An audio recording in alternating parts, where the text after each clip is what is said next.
So, James chapter 5, 1 through 6. And I don't really care for King James. New International Version is the translation I like better, but there's no copyright on the other thing, so whatever.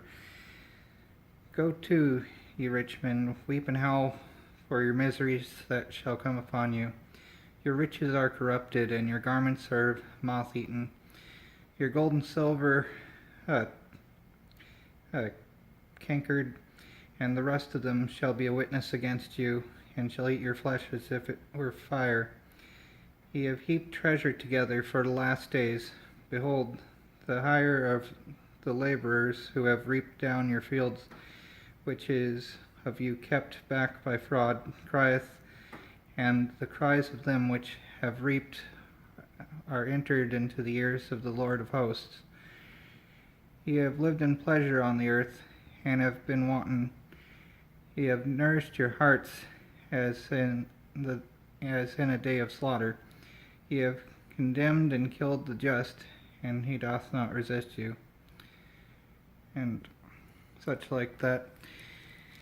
You know, so much is like that still. How the rich still funnel all the money up to themselves and everything else. And of course, anyone suggesting, living wages or anything like that are called socialists, just as a byword to totally dismiss the idea of any type of fairness, because life isn't fair, get over it while we steal from you. Right. But, so many things are just wrong, like compound interest. That is wrong. It hides what it really is, an exponential debt, such like student loans doubling about every 7 or 8 years, and that type of nonsense, which is, just another enslavement scheme, and it really is. But yeah, sure, the cost of goods goes up, right. You know what ought to be done is have maximum wages. Have no one paid more than $150,000 a year. Maybe cut it down to $50,000 a year. Prices will go down automatically, but set maximum prices too. I mean, as long as government exists, it should regulate things like these.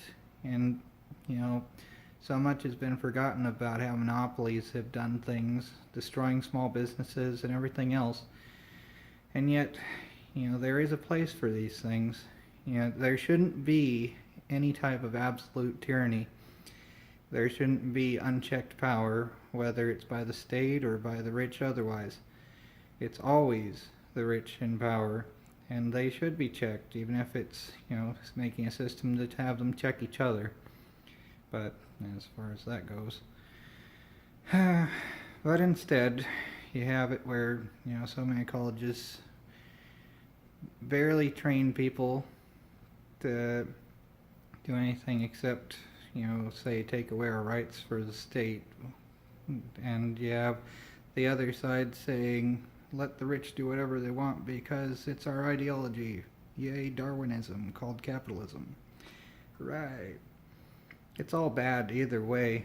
You have just so many excuses for theft and extortion, and it isn't right. It needs to change.